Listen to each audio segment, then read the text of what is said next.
আমি কাজের ফাঁকে ফাঁকেই মাঝে মাঝে পড়ে পড়ে সময় কাটাই। তো সেক্ষেত্রে একটা ব্লগ পড়ছিলাম। একটা ব্লগ পড়তে পড়তে সেখানে আমি হুট করে দেখলাম যে সমস্যা যদি একটা শক্তির উৎস হতো তাহলে এটাকে বেশ নবায়নযোগ্য বলা যেত। কারণ সমস্যাই শুধুমাত্র একটা মাত্র বস্তু যেটা কিনা একটা শেষ হতে না হতেই আরেকটা কোত্থেকে যেন উৎপত্তি হয় এবং সেই সমস্যা নিয়ে আবার আমাদের জীবনে ব্যস্ত হয়ে পড়তে হয়। কখনোই যেন সমস্যা জীবন থেকে চলে যেতে চায় না, একেবারে চিরতরে বন্ধু হয়ে আমাদের জীবনে জেঁকে বসতে চায়। এই পরিস্থিতির সাথে নিশ্চয়ই আপনি বেশ সম্পর্ক করতে পারেন এবং এই যে সমস্যা, এমন কোনো সমস্যাই নেই যে সমস্যার সমাধান সম্ভব নয়। যদি এমন হতো যে সম্ভব হচ্ছে না কোনো সমস্যার সমাধানই, মানুষের জীবন আসলে অন্যরকম হয়ে যেতে পারতো। তো সেক্ষেত্রে সমস্যা আসে, আমরা সমাধান না পেতে পেতেও কোনো না কোনোভাবে খুঁজে বের করি এবং জীবনে চলার পথে আর একটু এগিয়ে যাবার একটা উপায় বের করেই থাকি। সেটাতে আমাদের জীবনের স্কিলও কিন্তু বাড়ে। তো সমস্যা এবং সমাধান সবকিছু নিয়েই আসলে যেহেতু জীবন চলমান, সেই বিষয়গুলো নিয়ে কথা বলতেই আপনাদের সবাইকে স্বাগত জানাচ্ছি নেক্সাস টেলিভিশনের লেডিস ক্লাবে। আজকে আমাদের বিষয় সমাধানের সহজ পথ। সেই বিষয় নিয়ে কথা বলতে দুজন বন্ধু এসেছেন আমাদের সাথে এবং আপনারাও আমাদের সাথে যুক্ত হতে পারবেন এবং পুরোটা আয়োজন জুড়ে আমি আছি আপনাদের সাথে, অহনা তাসনিম খান। চলুন পরিচয় করিয়ে দিই আজকে যে দুজন বন্ধু এসেছেন আমাদের কাছে তাদের সাথে। শুরুতেই আমাদের সাথে আছেন আফরিন জামান সীমা, তিনি একজন গৃহিণী, এবং তার পাশে আছেন নাসরিন আলম, তিনিও একজন গৃহিণী। কেন সমস্যার দিনে দুজন গৃহিণীকে একসাথে ডাকলাম সেটা একটু আগে আপনাদেরকে জানিয়ে দিই। কারণ আমরা জানি গৃহিণীরা আসলে শুধু একটা চাকরি করেন না, তারা মায়ের দায়িত্ব পালন করেন, স্ত্রীর দায়িত্ব পালন করেন, ঘরের বউয়ের দায়িত্ব পালন করেন, এবং কোন কোন রোল নেই যে তারা আসলে পালন করেন না। আমার মনে হয় গৃহিণীরাই একমাত্র মানুষ যারা একটা ওয়ান স্টপ সলিউশন। সেজন্য দুজন গৃহিণীকে ডেকে নিয়েছি এবং সীমা আপুর কাছে এসে জানতে চাই লেডিস ক্লাবে এসে কেমন লাগছে। আলহামদুলিল্লাহ, ভালো লাগছে, অনেক ভালো লাগছে। আমি তো লেডিস ক্লাবটা প্রায় দেখি, সম্ভব সবসময় হয় যে আমি টিভির সামনেই প্রায় থাকি, কারণ আমার মেয়ে তো গান করে। হ্যাঁ, ও শুরু থেকেই আমি প্রত্যেকটা চ্যানেলকে ফলো করি, দেখি। আমার কাছে খুবই ভালো লাগে লেডিস ক্লাব, অন্তত আমার কাছে অনেক স্পেশালি একটা বিষয় যে কানেক্ট করতে পারেন নারীরা মিলে একসাথে থাকার ব্যাপারটা। হ্যাঁ, মেয়েদের নিয়ে যে বিষয়টা, জি জি জি, মহিলা আমরা যে দেখি, আমরা আপনাদের কথা যেই প্রত্যেকটা মানুষের কিন্তু আলাদা আলাদা কিছু ওপিনিয়ন থাকে, সবাই নিজের জীবনের অভিজ্ঞতা ভাগাভাগি বলার জন্য যে আমাদের সুযোগ করে দিয়েছেন, এই জন্য আমার কাছে বেশি স্পেশাল। সীমা আপু সুন্দর করে বললেন। নাসরিন আপুর কাছে আসি, আপু লেডিস ক্লাবে আসার অনুভূতি কেমন? আলহামদুলিল্লাহ, তো আমার এই প্রথম আসা, কিন্তু আমার ভালো লাগছে আর কি। হ্যাঁ, এখন এরপরে ধাপগুলা মানে আমি বলতে পারবো যে আমাদের যে মহিলাদের যে একটা সুযোগ এখানে আসার, হ্যাঁ আলহামদুলিল্লাহ, এবং নারীরা মিলে সব একসাথে বসে কিন্তু আমরা যে নারীরা বৈশা একটু আড্ডা গল্প, হ্যাঁ, তো আমার কাছে ভালো লাগতেছে সব মিলে আর কি, মোটামুটি। একদমই তাই, বেশ বেশ চমৎকার বলেছেন।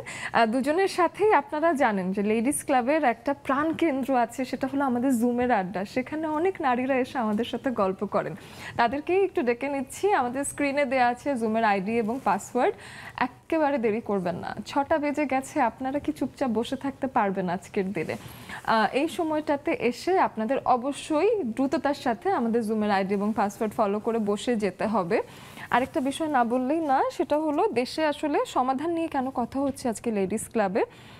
দেশীয় পরিস্থিতিতে আজকে আসলে বন্যা নিয়ে অনেক চিন্তার একটা বিষয় তৈরি হয়েছে, যেটা দেখা গেছে যে ভারতীয় বাঁধ খুলে পড়বার কারণে যেটা হয়েছে আমাদের দেশের নানান উপকূলীয় অঞ্চল, নোয়াখালী, ফেনী, কুমিল্লা, এরকম চট্টগ্রামের বেশ কিছু পার্বত্য অঞ্চল, সব এলাকায় প্লাবিত হয়ে গেছে। তো শুরুতেই এই কথাগুলো জানিয়ে দেওয়ার বিষয় হলো যে আমাদের আসলে সেখান থেকেও সমাধানে আসতে হবে। বাংলাদেশ উন্নয়নশীল দেশ এবং সেখানে উন্নয়ন করবার জন্য আমাদের যার যার জায়গা থেকে প্রত্যেককেই যদি সতর্ক না হয়, তো সেক্ষেত্রে সেক্ষেত্রে আসলে এই পরিস্থিতিটা মোকাবেলা করা সম্ভব না। বন্যার্তদের প্রতি যথেষ্ট সহমর্মিতা রেখে এবং প্রচুর প্রচুর প্রচুর চাচ্ছি যাতে এই পরিস্থিতির মোকাবেলা আমরা করতে পারি, সেই উদ্দেশ্যে আজকে সমাধান নিয়েও কথা হবে, এই বিষয়গুলোও আসবে, সাথে নানান পরিস্থিতি নিয়ে কথা বলার চেষ্টা করব, আপনারাও আসবেন সেই বিষয়গুলো নিয়ে কথা বলতে আমাদের সাথে। আমরা আছি আপনার টেলিভিশনে, ফেসবুকে এবং ইউটিউবে। সীমা আপুর কাছে এসে আমি জানতে চাই যে আপুর গৃহিণী জীবন শুরু হয়েছে কত বছর? আলহামদুলিল্লাহ 27 বছর হয়ে গেল। 27 বছর হয়ে গেল, লম্বা একটা জার্নি। তো যখন নতুন করে এই জীবনে পদার্পণ করলেন, সেই সময়টা মনে হয়েছিল যে এত বড় একটা পরিবারের দায়িত্ব আপনি নিতে পারবেন? অনুভূতিটা কেমন ছিল?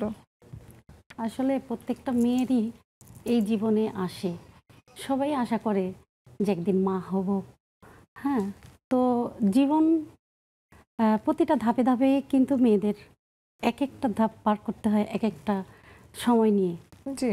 আসলে কিভাবে পার করব সেটা সম্পূর্ণ একটা মেয়ে যদি নিজেকে তৈরি করতে পারে যে আমি আরেকজনের কাছে যাচ্ছি, আরেকটা ফ্যামিলির সঙ্গে অ্যাটাচ করতে যাচ্ছি, আসলে কিভাবে আমি তখন পার করব, নিজেকে প্রস্তুত না করতে পারে তখন জয় করতে পারে না আসলে। তো এটাই আমার কাছে আবার আরেকটা জিনিস মনে হয় যে যত মানসিক প্রস্তুতি নেন না কেন, একটা পরিস্থিতিতে পড়বার আগে তো আর বুঝতে পারেন না যে আসলে সামনে কি কি আসছে। আসলে তো ওই অভিজ্ঞতা থেকে থেকে শেখা, এরকম একটা বিষয়। একদম তাই। তো নতুন পরিবারে যখন গেলেন কি দেখলেন, কারা কারা আছে? প্রথমেই বলবো যে শাশুড়ি ছিল, আমার ননাস ছিল, এই দুজনকে আমি পেয়েছি, আর হাজবেন্ড। এই ফ্যামিলিতে আমার তো থাকতেই হবে। আমার ফ্যামিলিতে আমার শ্বশুর বা দেবর ভাসুর কেউ ছিলেন না। আচ্ছা, হাজবেন্ড একা আর বোন ছিল। তাহলে একটা আদর মিসিং হয়ে গেছে, দেবরের দুষ্টুমি, ভাসুরের আদর যত্ন, সেগুলো একটু মিসিং আছে, কিন্তু ননাস ছিল, সে মনে হয় পূর্ণ করে দিয়েছে পুরো ব্যাপারটা। না, ওই যে বললেন যে একটা ধাপ, সেখানে গিয়ে আমি অ্যাডজাস্ট করতে পারছি কি না, কিভাবে আমার ফ্যামিলিটা যাচ্ছে বা কিভাবে আমাকে তারা নিচ্ছে, এই বিষয়টা আমার অনেক কষ্ট করে অনেক দূর আগায় তারপরে আমার এই অবস্থানে আসা, বুঝছেন। আর ঝড় তুফান নিয়েই তো একটা সংসার হয়, ভালোবাসা নিয়ে। এবং আপনি নতুন করে যেহেতু প্রথমবারের মতো সংসারে পদার্পণ করছেন, কোনো পূর্ব অভিজ্ঞতা নেই, কোনো রকম ট্রেনিং নেই এই বিষয়ক, তারপরেও দেখা যাচ্ছে সেখানে গিয়ে সবকিছু সামলে ওঠার একটা চেষ্টা যে আমাকে ভালো করতে হবে, সবার মন জয় করে থাকতে হবে, সেটা আসলে একটা মানসিক চ্যালেঞ্জও বটে, তাই না? সেই বিষয়গুলো আসবো নাসরিন আপুর কাছে, তার সংসার জীবন সম্পর্কে শুনি। কত বছর আগে শুরু হলো? আমারও সেই 27। বাহ, দুজন আপনারা একই সাথে বিয়ে করেছেন? হ্যাঁ, বান্ধবী। ও আচ্ছা, একই সময় দুই বান্ধবীর মিল আছে। না হলে আমার বান্ধবীরা 10 বছর আগে বিয়ে করে ফেলেছে, তো ওদের সাথে আমার আসলে কম্পিটিশন হয়নি। সেইটাই, ওর আর আমার একসাথেই মানে বিয়েটা একই বছর হয়েছে, তো হয়তো মাসের ডিস্টেন্স। তো আমার প্রথমে যে নতুন সংসার, ওইখানে যে নিজেকে মানায় নিতে একটু স্বাভাবিক, মেয়েদের একটু কষ্ট হয়, কঠিনও হয়। আপনার তখন মানে আপনি কতটুকু ছিলেন, কোন সময়ে আপনার বিয়ে হয়েছে? ক্লাস তখন ক্লাস আমরা তখন এসএসসি দিব, না ক্লাস 9 এ তখন, আর আমি এইচএসসি দিব তখন। আপনাদের বেশ ছোটবেলায় বিয়ে হয়েছে তাহলে। তো সেই সময়ের মানুষ, আমি তো মনে করি আমি এখনো একটা শিশু, আরেকটা মানুষের দায়িত্ব কিভাবে নেব, আর সেদিকে আপনারা নিজেরা বাচ্চা, আবার সংসারে চলে গেছে। হ্যাঁ, সেইটাই, সেই জার্নিটা বলবো। হ্যাঁ, কিছুটা একটু মানে ছোট সময় বিয়ে হওয়ার কারণেই হয়তো নিজেকে একটু মানায় নিতে কষ্ট হয়েছে একটা ফ্যামিলিতে হঠাৎ করে, যে তাদেরও একটু মানায় নেওয়াটা একটা বড় ব্যাপার, ঠিক আছে। তো ওইখান থেকে বলবো যে আস্তে আস্তে মানুষের সময় যত যায় তত একটা ফ্যামিলিতে চেনা জানা, তারপরে তাকে গ্রহণ করা, অ্যাকসেপ্ট করা, এটা অনেক বড় একটা ইয়া। সেই ফ্যামিলির সাথে মানে অ্যাডজাস্ট হওয়াটা অনেক বড় একটা মানে চ্যালেঞ্জ। তো ওইখান আস্তে আস্তে করে নিজেকে ওইটার মধ্যে মানায় নিয়েছি খুব দ্রুতই। তো তারাও, আমার ফ্যামিলি যারা ছিল আলহামদুলিল্লাহ, তারাও মোটামুটি আস্তে আস্তে, হঠাৎ করে প্রথমে হয়তো অনেকটা ধাপ পার করতে হয়েছে, নিজেকে একটু ভরকে গেছে, কিন্তু তারপরে আস্তে আস্তে ঠিক হয়ে গেছে, সব ঠিক হয়ে গেছে। ওই যে ঠেকে ঠেকে শেখার যে বিষয়টা, সেটা হয়েছে কিছু অল্প অল্প করে আর কি। আমাদের মনে হচ্ছিল কি যে কোথাও একটা রেখে আসছে। হ্যাঁ, হঠাৎ করে বিয়ে দেওয়া মানে কোথাও একটা রেখে আসছে। মানে কিছু একটা পেছনে ফেলে আসা এবং সেটার জন্য মন টানছে। সেটা তো আছেই, পেছনে ফেলে আসা মানে কি, আমার তো মনে হচ্ছে যে ওইখান থেকে আমি কখন বের হব, বের হয়ে কখন স্কুলে দৌড় দিব। হ্যাঁ, আচ্ছা। আমার পরীক্ষা, আমি এই কোথায় আসলাম, আর এইটা কোন জগৎ বুঝতেই না পারার আগেই বিয়ে। এই যে আমার কথা হলো যে এখানে যেটা বলার আছে যে আমাদের লেডিস ক্লাব মানেই আমাদের যত ঝড়, আমাদের জীবন যত গড়ার কারিগরের কথা সব এখানেই বলা যাবে সম্ভবত। আমি হ্যাঁ, কি সেটা সব কিছু বলাই বলতে যাবে এবং পারবো? আমি একটু সারপ্রাইজড অবশ্যই। আপনি যদি বলতে কমফোর্টেবল থাকেন অবশ্যই আমিও জানতে চাই, আপনার জীবনের জার্নিটা জানতে চাই। এই বিষয়টা নিয়ে একটু শুনতে চাই যে এত ছোটবেলায় দুজনই বিয়ে হয়ে গেল, তো সেই সময়টা কি এটাই নিয়ম ছিল, বা আপনারা আসলে কোন পরিস্থিতিতে আসলে এই অবস্থায় বিয়েটা করতে হলো বা করে দেয়া হলো, সেই জিনিসটা একটু শুনি। আসলে আমরা দুজনেই খুব ভালো ছাত্রী ছিলাম, জি। একই স্কুলে পড়েছি আমরা দুজন, বাবাও একই জায়গায় জব করতেন। এই সুবাদে আমরা দুজন বান্ধবী। আর আমি বান্ধবীকে ম্যামকে বলে যে আমরা দুজন একসঙ্গে আসবো আপনাদের এখানে। তো এই জন্যই আর কি আপনার এই কথাটা বলার যে বান্ধবীরও যেরকম অবস্থান আমারও কিন্তু সেরকমই অবস্থান। আমাদের কারণ আমরা প্রস্তুতি ছিলাম না বিয়ে করব, আমাদের খুব ইচ্ছা ছিল পড়ালেখার। তো যখনই ঢুকে গেছি সংসারে, দিয়ে দিয়েছেন, পরিস্থিতিতেই দেওয়া হয়েছে আর কি। বাবা যখন রিটায়ার্ড করলো তখনই মানে চলে যাওয়া, অন্যত্রে চলে যাওয়া, তখন তখনই আগেকার যে বিষয়টা ছিল, আগেকার এতটা আগেও না, হ্যাঁ তখন 96, তো অতটা বিষয় না। তারপরে বাবা মা বুঝতে পারেনি যে এভাবে বিয়ে দিয়ে দেওয়া বা একটা মেয়েকে কোথায় দিয়ে দিচ্ছে কেউ জানে না, ছেলেটা কে, এভাবে দিয়ে দিলে যে একটা মেয়ের যে কতটা ক্ষতি হতে পারে, সব দিক দিয়ে কতটা ক্ষতি হতে পারে, সে মেয়েটা আসলে অ্যাডজাস্ট করতে পারবে কিনা বা সংসার সে মন স্থির করতে পারবে কিনা, একটা বিষয় হয়ে তখন কিন্তু দাঁড়ায়। এবং আমার মনে হয় যে ক্লাস 9-এ পড়ার যে সময়টা, সেই সময়টা আপনার বয়স 15-16 বা 18 এরকম কিছু একটা। 18 তো হয়নি, 18 হয়নি তখন, এরকম একটা পরিস্থিতি। এখনের বাচ্চাদের 18 হয়, এখন হয় তো, এখন তখন আপনার আমার মনে হয় 16 থেকে 15-16 এরকম কিছু একটা বয়স হওয়ার কথা। তো সেই সময়টা আসলে একটা মানুষের বিয়ের মতো ম্যাচুরিটি আসা বা একটা মন মানসিকতা আর একটা পরিবারের সাথে থাকার জন্য যে অ্যাডজাস্টমেন্টের কোয়ালিটি, সেই রকম মন মানসিকতা ডেভেলপ করা, সেটা আসলে হয়ে ওঠার কথা না। আমার মনে হয় যে এখনকার সময়ে মেয়েরা যদি 30 ঊর্ধ্ব হয়ে যান, তারপরেও তারা ভাবেন আমি কি আদৌ অ্যাডজাস্ট করতে পারবো। 25 থেকে 30 ঊর্ধ্ব মেয়েরাও দেখা যায় যে এখন টেনশন করেন যে বিয়ে আসলে কঠিন হতে পারে আমার জন্য। সেক্ষেত্রে আপনার তো কোনো রকম কোনো মানসিক বিকাশেরই সুযোগ ছিল না। ছিল না। তার ভিতরে যদি আবার একটা বেবি কনসিভ করে, তখন একটা মন মানসিকতা অন্যরকম হয়। আর তারপরেও যদি সেই বেবিকে আস্তে আস্তে করে বড় করা, তার ভিতরে যদি কেউ না থাকে পাশে, তখন তো আরো কষ্ট হয়ে যায়।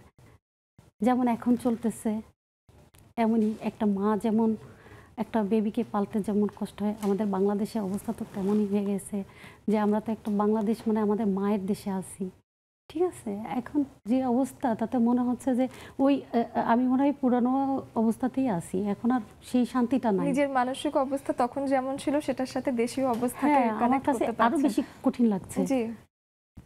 আমি শুনতে চাই আপনার এখনকার পারিবারিক অবস্থা কি, কিন্তু একটা বিরতি থেকে এসে আমরা দুজনের সম্পর্কেই শুনবো। একটা বিরতি নিয়ে নিচ্ছি। আমার মনে হয় যে আজকে আমরা আসলে অনেক কিছু জানতে পারবো, শুনতে পারবো, এবং আপনারাও নিজ নিজ মতামত নিয়ে আমাদের সাথে যুক্ত হয়ে যাবেন জুমের মাধ্যমে। ফিরে আসছি বিরতির পর।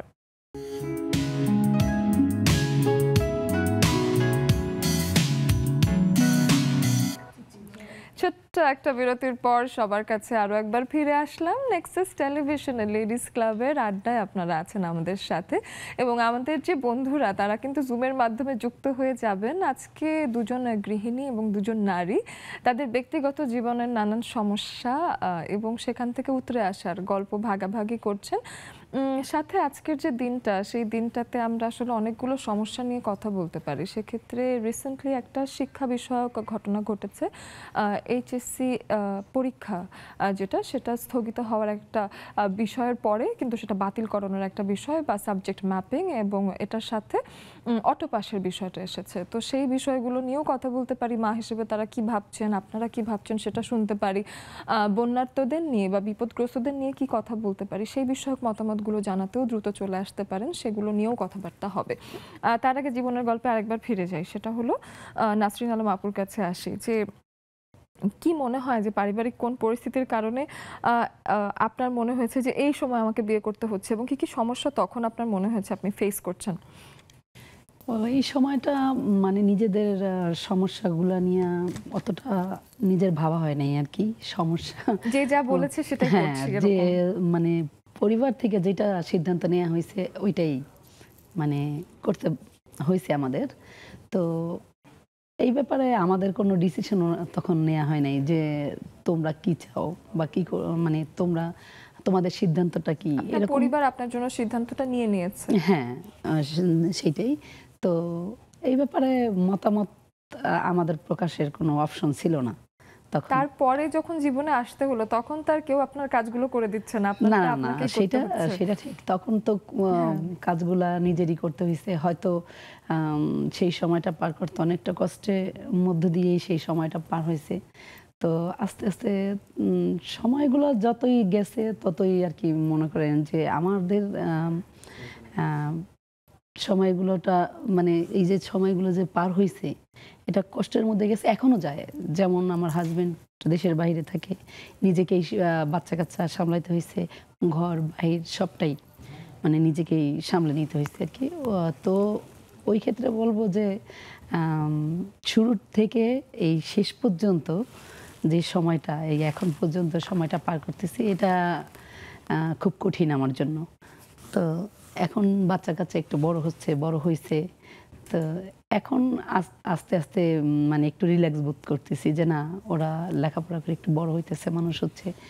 তো এখন কিছুটা মানে এবং মনে হচ্ছে লাগছে, যে আস্থা পাচ্ছি সন্তানকে আরকি। যদি একেবারে মানুষের মতো মানুষ করা যায়, সেক্ষেত্রে তারা কিন্তু জীবনের যে অসুবিধাগুলো আছে সেগুলো থেকে পরিত্রাণ পেতেও তারাই আসলে সহায়ক হ্যাঁ, হয়ে হ্যাঁ, ওঠে। হ্যাঁ, অবশ্যই। তো সেই ক্ষেত্রে সন্তানকে কিভাবে আমি লালন পালন করছি সেদিকে মনোযোগ দেয়া, আমার যা যা জীবনে কষ্ট ছিল সেগুলো থেকে সন্তানকে দূরে রাখা বা তাকে শেখানো যে তোমাকে আসলে এই বিষয়গুলোতে মনোযোগ দিতে হ্যাঁ, হবে। হ্যাঁ। ওই যে জীবন থেকে শিখে পরবর্তী প্রজন্মকে যাতে ভুক্তভোগী না হতে হয়, হতে হয়, সেই হ্যাঁ, সেই সেটাই। পজিটিভ মন মানসিকতা রাখা, সেটাও আসলে ভীষণ হ্যাঁ, গুরুত্বপূর্ণ। অনেক বড় একটা কিন্তু আম সেই ক্ষেত্রে বলব যে এটা অনেক সময় মায়েরই অবদান থাকে অনেকটা সন্তানদের করার মানুষ করার প্রতি মায়ের ভূমিকাটা বড় আমি মনে করি। তো একেবারেই তাই। এবং হ্যাঁ, এখন আমরা কতটুক বাচ্চাদের শিক্ষা দিচ্ছি, এইটা হইলে এই যে এখন যে দেশের পরিস্থিতি আমাদের চলছে, এটার মধ্যে দেখা যায় যে আম আমরা যে শিক্ষাটা বাচ্চাদের দিব, ঠিক আছে? ছোটবেলা থেকে যে শিক্ষায় শিক্ষিত বানাইছি, তো ওরা দেখা যায় যে সেই ধাপেই আগাবে।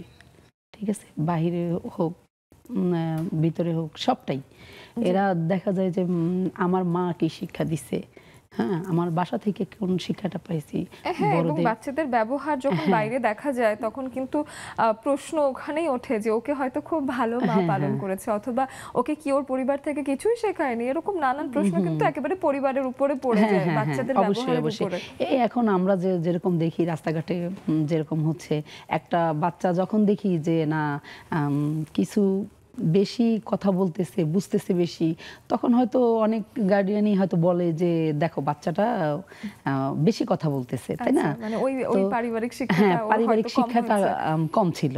হ্যাঁ? তো ওই যে জিনিসটা ওইখান থেকে আমি বলব যে হ্যাঁ, বাচ্চাদের এইটা পারিবারিক শিক্ষাটা আমি মনে করি খুবই জরুরি। এবং তো মায়ের ভূমিকাটা অপরিহার্য। হ্যাঁ, হ্যাঁ, ওইজন্য বাচ্চাদের এই যে বাচ্চাদের যদি সুন্দরভাবে না গড়ানো যায়, তো দেখা যায় কি আমাদের দেশে এই যে এই পরিস্থিতির মোকাবেলাগুলো বাচ্চারা করতে পারবে না। ঠিক একেবারে, আছে, এবং এই এখন যে যে আপনাদের মতো মাদের কারণে কিন্তু একটা সাহসী জেনারেশন গড়ে উঠছে, এই যে জেনারেশন জি, এবং ওদের কারণে একটা গণ অভ্যুত্থান হয়ে গেল, এবং ছোট্ট একটা আন্দোলন থেকে কত বড়সড় একটা রূপ নিয়ে দেশে গণ অভ্যুত্থান হয়ে গেল। এটা কিন্তু মায়ের একটা প্রভাব আছেই বাচ্চাদের উপরে। তো বাচ্চাদের ভালো ভালো মন্দের দিকগুলা, যে সাইডগুলা, এগুলাও ওদের বোঝাটা অনেক বড় একটা ব্যাপার। তো দেশের ভালো কোনটায় হবে, হ্যাঁ, খারাপ কোনটায় হবে, এই জিনিসগুলো আমি মনে করি যে ওদেরকে অনেক বড় একটা মানে পারিবারিক শিক্ষা থেকে বড় একটা সাপোর্ট দিবে। জি জি, তো সেটা আসলে পারিবারিক শিক্ষা যে কোনো সমস্যার সমাধানের একটা বেশ ভালো উপায়। এদিকে পারিবারিক অবস্থান নিয়ে যদি জিজ্ঞেস করি, এখনকার পারিবারিক অবস্থান সীমা আপু কেমন? মানে সেই ছোটবেলার আপনি আর এই আপনির মধ্যে তো অনেক পার্থক্য এখন, তো সেই জার্নিটা নিয়ে ছোট করে শুনে। এখন তো আমি শিশু হয়ে গেছি তাদের কাছে, বাচ্চাদের কাছে একদম। হ্যাঁ, মা তুমি কিছু বোঝো না, না, তোমার কথাই হয় না, হয় না। এই বিষয়টা আমার কাছে খুবই খারাপ লাগে, যেটা বাচ্চারা এই মনে করে যে না আমরা যা বুঝি আমাদের থেকে মা বোধহয় এক ধাপ নিচে বুঝে। তো অথচ তাকে কথা আপনিই তো বলা শিখিয়েছেন। আমি বলা শিখিয়েছি, কিন্তু কিছু কথা আছে যেটা শিখে শিখে আসে। আমিও একদিন শিখেছিলাম, যেমন আমার শাশুড়ির কাছ থেকে। আমার পরীক্ষার সময় বলতেছে কি, তুমি আমার বিয়ে পাস, আর পড়তে হবে না। মনটা খুব কান্না করছিল সেদিন। আমাদের বাচ্চারা যদি তখন থাকতো, আজকেও বলছি যে আম্মু আমাকে মেকআপ করে দিচ্ছে আমার ছোট মেয়ে। হ্যাঁ, তো আমি বলছি কি যে তুমি আমার বিয়ের সময় থাকলে আমার না মেকআপটা করা হয়ে যেত, কারণ কি আমি একটা শাড়িতে বিয়ে করে ফেলছি, আমার তখন মেকআপ করা হয়নি। কিভাবে বিয়ে হলো? তাহলে তুমি কি বিয়ের ওই যে কি সব কিছু আয়োজন না, কিছু করা হয়নি, আমাদের খেজুরও না, শুধু একটু চিনি পানি খেয়ে বিয়ে হয়েছে। তো আসলেও আমরা তাদের কাছে কিন্তু অনেক কিছু না জানা তথ্যগুলো আমরা ওদের থেকে পাই। আমাদের থেকে ওরা অনেক অনেক গুণ বেশি ভালো জানে আর কি, আমরা যেগুলো জানি না। কারণ আমরা যে ওই পর্যন্ত যাইতে পারিনি, কারণ আমাদের একটা গণ্ডির ভিতরে রাখছে, আমাদের বাবা মা বেশি বুঝতে দেয়নি, আর আমরা তো এখন ওদের শুধু ছেড়ে দিছি। আগের সুযোগ সম্ভাবনাও তো আসলে এতটা ডেভেলপ ছিল না, এখন আসলে বাংলাদেশও এগিয়ে গেছে অনেক ক্ষেত্রে, এবং মা হিসেবে আপনারা আগের থেকে বড় মন মানসিকতার হয়েছেন। দেখা গেছে যে মা হিসেবে আগে যেরকম একটা সবসময় ভয় কাজ করতো, মারা বলতে এখানে যেও না, ওটা বাদ দাও, কিন্তু এখনকার মারা একটু সাহসীও হয়েছেন এবং তারা গণ্ডির ভিতর রাখেন না। আমি আমার বাচ্চা দিয়ে করতে পারছি, এটা আমার আসলেই একটা গর্বের বিষয় যে আমি করতে পারছি, কি যতটুকু করতে পারছি, যতটুকু গড়ে উঠাতে পারছি, আমার তো আশা ছিল ওইটাই। তো আমি তো মা হিসেবে প্রত্যেকটা মাকেই বলবো যেন বাচ্চাকে অবশ্যই ছেড়ে দেয়। বাচ্চার পড়ালেখা যতটুকু ওরা নিজের থেকে করতে চায়, যে না আমি এই অবস্থানটা আমি করতে চাই, তাদের সেই সুযোগটা দেওয়া হোক। অন্তত আমাদের মতো যেন হয়রান না হতে হয়। আমাদের মা বাবা যেমন বুঝে নাই, আমাদের এখনকার মা বাবা যেন বুঝে, বাচ্চাদের বুঝে বিষয়টা। একেবারেই তাই। এই বিষয়টা থেকেই একটা বিষয় আসে যে একদম খুব রিসেন্টলি গত দিনে যেটা হলো, যে এইচএসসি পরীক্ষার্থীরা অনেকেরই পরীক্ষা চলছিল, 6টা পরীক্ষা ওরা দিয়েছিল, এবং তার মাঝেই আমাদের বৈষম্য বিরোধী ছাত্র আন্দোলন সেটা শুরু হলো। তো সেই আন্দোলন যখন শুরু হয়েছে, সেই আন্দোলনের পরবর্তী ইফেক্ট হিসেবে অনেক ছাত্ররা আহত হয়েছেন, নিহত হয়েছেন, সেটার সাথে নানান পরিস্থিতিতে মানসিক অনেক কষ্টের ভেতরে কিন্তু ছাত্রছাত্রীরা উভয়ই চলে গেছে।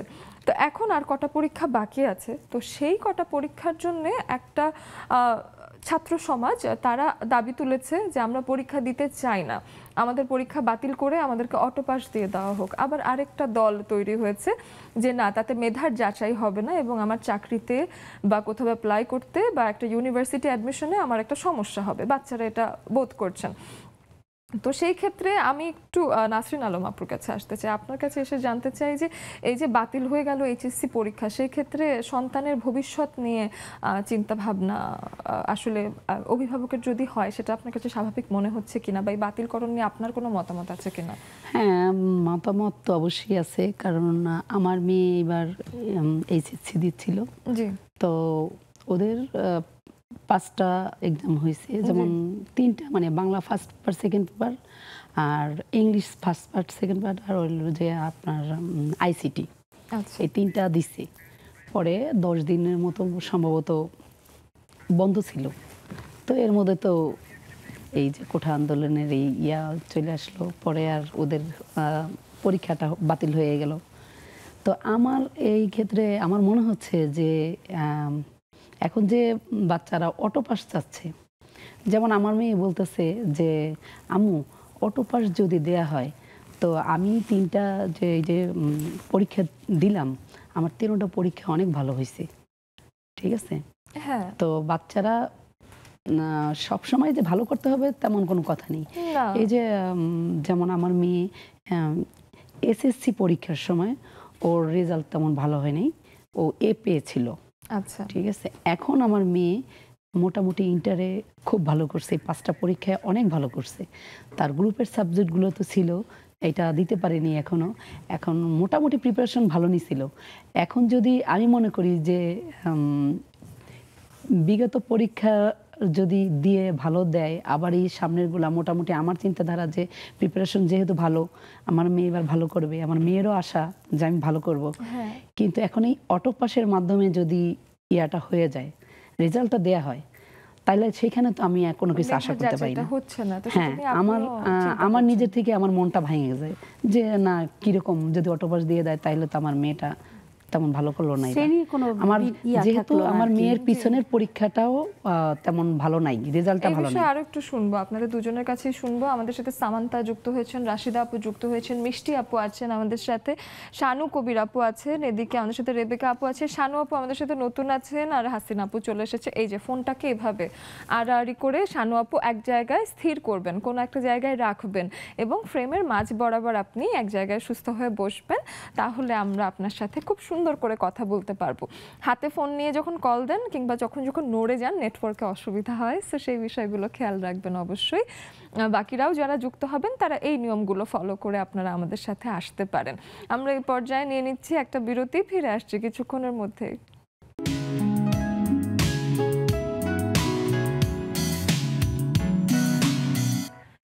বিরতির পরে সবাইকে আরো একবার স্বাগত জানাচ্ছি নেক্সাস টেলিভিশনের লেডিস ক্লাবের আড্ডায়। আমাদের সাথে জুমে অনেক বন্ধুরা ইতোমধ্যেই চলে এসেছেন, তাদের কাছেও শুনবো।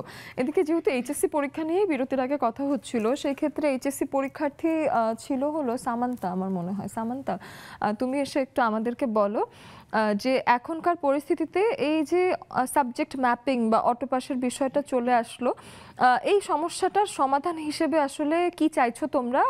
আমি একটু ছাত্র হিসেবে বা ছাত্রী হিসেবে তোমার দৃষ্টিভঙ্গিটা জানতে চাইছি। আপু তোমাকে প্রথমে বলি অনেক সুন্দর লাগতেছে আজকে। অনেক ধন্যবাদ। এবার এসএসসি পরীক্ষা যেহেতু আমাদের একটা আন্দোলন হলো, ওই আন্দোলনে যেহেতু আমার অনেক ভাই বোনেরা আহত হলো, তারপরে হচ্ছে অনেকে মারা গেছে, তাদের ছাড়া অনেকে পরীক্ষা দিতে চাচ্ছে না। এটা হলো মূল কথা, যে তাদের ছাড়া আমরা পরীক্ষায় বসতে যাচ্ছে না অনেকে। আবার যাদের রেজাল্ট আগে খারাপ হয়েছে তারা আবার পরীক্ষা দিতে যাচ্ছে, কারণ আমরা তো 3টা পরীক্ষা দিয়েছি। আমার কথা হচ্ছে আমি বাংলা দিয়েছি, আমি ইংরেজি দিয়েছি, আইসিটি দিয়েছি, এগুলো তো আমি দিয়েছি। এগুলো বাদ দিয়ে যদি অটোপাস দেওয়া হয় তো সেটা খারাপ হলো, ওটা তো আমার মেধার মূল্যায়ন তো হইল না। এখানে এসএসসি তো অনেকেই খারাপ হয়েছে, আমার না হয় ভালো হলো, কিন্তু অনেকে তো খারাপ হয়েছে, তারা কি করবে? তাদের তো একটা ভার্সিটিতে সবাইটা আশা থাকে, সেই ভার্সিটিতে চান্স পেতে গেলে তো এ প্লাসটা লাগবে। এ প্লাস ছাড়া তো আর সেভাবে চান্স মানে পাওয়া যায়, কিন্তু অনেক কঠিন হয়ে যাবে। একটা জিপিএ তো ভার্সিটিতে তো অনেকটা ম্যাটার করে। আমার না হয় রেজাল্ট ভালো আছে, কিন্তু যাদের রেজাল্ট ভালো নেই তারা কি করবে? মানে এই ক্ষেত্রে শিক্ষা বোর্ড বলেছে যে আমাদের সুবিধা দেখা হবে, তারা সব দিক দিয়ে চেষ্টা করবে যে যারা জিএসসি ভালো আছে তারা জিএসসি থেকে নেবে, যারা এসএসসি ভালো আছে তাদের এসএসসি থেকে। শিক্ষা বোর্ড বলেছে যে কোনো প্রবলেম হবে না। তবে আমার ব্যক্তিগতভাবে মনে হচ্ছে যে যারা আগে রেজাল্ট খারাপ করেছে তাদের একটা ভালো করার সুযোগ ছিল, তারা অনেক কষ্ট করে পড়াশোনা করেছে, এটা ঠিক হয়নি। আচ্ছা, তো সেই ক্ষেত্রে তোমাদের এখন যেটা ইচ্ছে সেটা হলো কয়দিন পরে এক্সাম হলো তোমাদের সুবিধা হয়, কিরকম সময় নিয়ে আবার পরীক্ষা দিতে তোমরা রাজি আছো? আপু এখানে ম্যাক্সিমাম ঝামেলাটা কি বেঁধেছে জানো? ওরা শিক্ষা বোর্ড চাইছে যে আরো কিছুদিন টাইম দিতে। বাট আমরা তো একটা ভার্সিটির প্রিপারেশন নিব। আমরা প্রত্যেকে কিন্তু ভার্সিটির প্রিপারেশন নিয়ে বসে আছি। আমরা ভার্সিটির প্রিপারেশন গ্রহণ করবো, ভার্সিটিতে তো চান্স পেতে হবে। দিন শেষে কিন্তু এটাই ম্যাটার যে আমাকে একটা ভালো ভার্সিটিতে চান্স পেতে হবে। এই এইচএসসি রেজাল্ট কিন্তু 2 দিন পরে কেউ দেখবে না। কিন্তু এটা দেখবে যে আমি ভার্সিটিতে চান্স পেয়েছি কিনা। 2022 সালে 2022 সালে আমাদের এসএসসি রেজাল্ট সর্বোচ্চ ছিল। প্রত্যেকেরই এসএসসি রেজাল্ট মোটামুটি ভালো হয়েছে। তো আমরা যদি একটু চেষ্টা করি তাহলে অ্যাডমিশনে ভালো করতে পারবো। আচ্ছা, তাহলে তোমাদের পয়েন্ট অফ ভিউটা আমি বোঝার চেষ্টা করলাম, এবং সেই ক্ষেত্রে গার্ডিয়ান হিসেবে সীমা আপুরও নিশ্চয়ই একটা মতামত আছে যে এই এই সমস্যার আসলে নিরসন কিভাবে সম্ভব মনে হচ্ছে, এবং আপনারা গার্ডিয়ান হিসেবে কি চান, এবং অটোপার সাবজেক্ট ম্যাপিংয়ে মানে অভিভাবকরা চিন্তিত হয় কিনা যে আসলে আমার সন্তানের ভবিষ্যৎ তো এখানে একটুখানি হলেও বিপর্যস্ত হয়। ওই যে আমি বললাম প্রথম থেকেই যে আমি যেমন ছিলাম আমার বাচ্চা যেন তা না হয়, আর এজন্যই আমার এত অপেক্ষা। যেটা আমি পারবো না আমার বাচ্চাকে দিয়ে যেন আমি সেটা করতে পারি। অনেক সময় যে বাচ্চারা বিকশিত হয় না, আবার অনেক বাচ্চা দেখা যাচ্ছে যে যা চাই না তার থেকে বেশি পাওয়া যায় সেই বাচ্চা থেকে। আমি আশা করিনি কখনো যে আমার বাচ্চা থেকে এত কিছু আমি পাবো, কিন্তু দেখা যাচ্ছে অটোমেটিকলি আল্লাহ তাকে দিয়ে দিছে। হয়তো আমার ভিতরে তা ছিল কিন্তু আমার বাবা মা বুঝতে পারেনি। কিন্তু আমি তো আর ওভাবে চাই না। আমি চাই যে আল্লাহ আমাকে যতটুকু দিচ্ছেন আমার বাচ্চা যেন তার থেকে ভালো হয়, ভালো পায়, ভালো দিতে পারে, আপনাদের সমাজে মাথা উঁচু করে দাঁড়াতে পারে। আমি সেই চিন্তা করে সেই ধারা থেকে চিন্তা করি যে আমার বাচ্চা যেন সেই লেভেলে চলে যেতে পারে। প্রত্যেকটা মা, শুধু আমি না, আমার যে বন্ধুরা আসছেন আমাদের সাথে যোগ হয়েছেন, প্রত্যেকটা মা চায় যে তার বাচ্চার ভিতরে এত ট্যালেন্ট আছে। আসলে আরেকটা বাচ্চা ট্যালেন্ট আছে কিন্তু সে বাচ্চা কিন্তু বাসায় সেরকম সময় দিচ্ছে না। তো কম্পেয়ার করতে গেলে পরে ওই বাচ্চার সঙ্গে আমার বাচ্চা যদি যুক্ত হয়ে যায় তখন আমি কিন্তু আসলে ওই এরকম একইভাবে সবার মূল্যায়ন হোক এটা চান না। সেক্ষেত্রে প্রত্যেকটা মাই কিন্তু নিজের বাচ্চার জন্য এক্সট্রা অর্ডিনারি কিছু প্ল্যান করছেন, বা মেধা যাতে ওদের দেখা যায়, বা ওরা যাতে ওদের মেধা যাতে যাচাই হয় ঠিকঠাক, সেই চিন্তার জায়গাটা আসলে অভিভাবকের জায়গা থেকে আপনারা দুইজনই বোধ করছেন। শুধুই চাকরি নিয়ে যে বিষয়টা মারামারি হাঙ্গামা এই জিনিসটা না হোক। তারপরে ওদের ভিতরে কিন্তু অনেক রকমের প্রভাব করতেছে, অনেক বিষয় নিয়ে তারা তা করতে পারে। এই যে বর্তমানে যে ফ্রিল্যান্সিংটা বিষয়টা কিন্তু সবার জানা। আমার বাচ্চারা কিন্তু এদিক দিয়ে অনেক আগায় গেছে। ঘরের ভিতরে আর্ন করার বিষয়টা আপনি মা বাবা দুটাই আপনার, কিন্তু তাদের সময় দিতে হবে, তাদের সাথে কথা বলতে হবে যে তুমি কি করতেছো, আসলে তুমি ঘরের ভিতরে কতক্ষণ সময় দিচ্ছ, পড়ার সময় কতক্ষণ সময় দিচ্ছ, বাহিরে কতক্ষণ যাচ্ছ, তুমি কি করতেছো। আমি বাচ্চাকে দেখবো যে ও গুনগুন করে গান গাচ্ছে, বা গুনগুন করে আরবি পড়তেছে, বা গুনগুন করে কোনো অঙ্কর সূত্র মুখস্থ করতেছে, বা ও নিজেই সূত্র বানাচ্ছে। এগুলো চিন্তা ভাবনা করলে ইংলিশ বিষয়টা আছে, ও বারবার আমার সাথে ইংলিশে কথা বলতেছে। আপনি আপনার বাচ্চার মেধা যাচাই করবেন ওভাবে যে আসলে ও কোন দিক দিয়ে কথা বলছে, কি নিয়ে কথা বলতেছে। ও দিক দিয়ে আপনার একটা বাচ্চা কিন্তু একরকম যাবে না। 5টা বাচ্চা থাকলে, 4টা বাচ্চা থাকলে, 3টা বাচ্চা থাকলে, একটা বাচ্চা থাকলে ওর আগে দেখতে হবে যে ও কোন দিকটা নিয়ে আগাচ্ছে। আচ্ছা, তো আপনার ব্যাপারটা আমি বুঝতে পেরেছি, যেটা বলছেন যে বাচ্চাকে যখন আমরা পর্যবেক্ষণ করি তখন দেখা যায় আপনার বাচ্চার কি ধরনের ট্যালেন্ট আছে, তার মেধা আসলে কি আছে। মা হিসেবে এটা আপনাদের বোঝাটা একটু নজরদারি থাকলেই, সুস্থ নজরদারি থাকলেই সম্ভব। অনেক ধন্যবাদ। আমরা এদিকে আপনার মেয়ে চলে এসেছে স্বর্ণা আমার সাথে আড্ডা দিয়ে গেছে কিছুদিন আগে। স্বর্ণার সাথে একটু কথা বলি। স্বর্ণা, এই পুরো সময়ে কেমন ছিলে এবং সেটাও জানতে চাই, সাথে একটু আনমিউট করে শুনতে চাই যে এই যে সমাধানের সহজ পথ, এই যে মা আজকে চলে এসেছে, মার কাছে কি সব সমাধান পাওয়া যায় সেটা শুনে। ফার্স্টে সবাইকে আসসালামু আলাইকুম। খুব ভালো লাগছে আজকে জুমে জয়েন হয়েছি। এর আগে আমি প্রোগ্রামটাতে জয়েন হয়েছিলাম, তো ফিলিংসটা একটু ডিফারেন্ট। আজকে মাকে দেখছি বরাবর সামনে থেকে, ভালোই লাগছে। এবং আজকের যে টপিকটা খুবই অসাধারণ একটি টপিক, এবং এখনের যে পরিস্থিতি আছে, তো এটার জন্য সমস্যার যে যতগুলো সমস্যা আছে সবগুলো সমাধান হওয়া খুবই জরুরি। আমরা যেভাবে পারছি সবাইকে হেল্প করছি। আর প্রোগ্রামটা তো আমার সবসময়ই পছন্দ। আমার মনে হয় নেক্সাস টেলিভিশনের এই প্রোগ্রামটা অনেক দূর আগাবে, এবং আমি সবসময় এই প্রোগ্রামটা দেখার ট্রাই করি। বাহ, চমৎকার। ওই যে প্রশ্নটা করলাম যে মাকে বলেছি যে মা হলো নাকি প্রত্যেকটা মেয়ের জন্য বা প্রত্যেকটা সন্তানের জন্য ওয়ান স্টপ সলিউশন। তা আপনার মায়ের কাছে কি সব সলিউশন পান? মানে যে কোনো বিপদ নিয়ে গেলেন আর মা সমাধান করে দিল, এমনটা হয় নাকি মা আসে এখন সমাধানের জন্য? অবশ্যই আমি বেশিরভাগ যাই।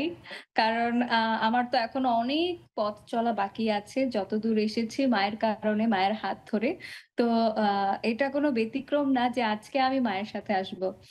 কারণ আজকে আম্মুর একটা প্রোগ্রাম। তো আমি তো অবশ্যই সাথে আসবো। এতটুকু সাপোর্ট তো দরকার। হ্যাঁ, হ্যাঁ, কারণ একদম। সে এখন পর্যন্ত যতটুকু সাপোর্ট দিয়ে এসেছে পুরোটাই আম্মুর কারণে এতদূর একেবারেই আসা। মানে আলহামদুলিল্লাহ। অফেরতযোগ্য। কারণ মা একদম। আসলে একটা বাচ্চাকে বড় করতে যত ধরনের স্যাক্রিফাইস, কম্প্রোমাইজ করেন, নিজের মা না হলে আসলে কোনোদিনই বোঝা একদম। সম্ভব না পৃথিবীর কারণে। শানু আপু আমাদের সাথে এসে যুক্ত হয়েছেন। শানু আপুর কাছে আসি। এদিকে স্বর্ণা কিন্তু ভীষণ ভালো গান করে। স্বর্ণার কাছে এক ফাঁকে গান শুনবো। এদিকে আমি একটু শানু আপুর কাছে আচ্ছা। আসি, আমাদের নতুন বন্ধু। তার কাছে এসে একটু শুনি যে আপু কোথা থেকে যুক্ত হয়েছেন, আপনি কি করেন? একটু আনমিউট করতে হবে আপু, আগে আনমিউট করে নিন। ওদিকে একটা মাইকের মতো একটা চিহ্ন আছে, মাইকের মতো চিহ্নটা একটা ক্লিক করবেন, আপনার ফোনেই আছে। হ্যাঁ, তো সেক্ষেত্রে আপু চেষ্টা যদি করে ফেলেন তাহলে সেক্ষেত্রে আপু এটা ফিগার আউট করে ফেলেন যে কিভাবে আনমিউট করতে হবে। এই ফাঁকে আমরা একটা বিরতি নিয়ে আসি।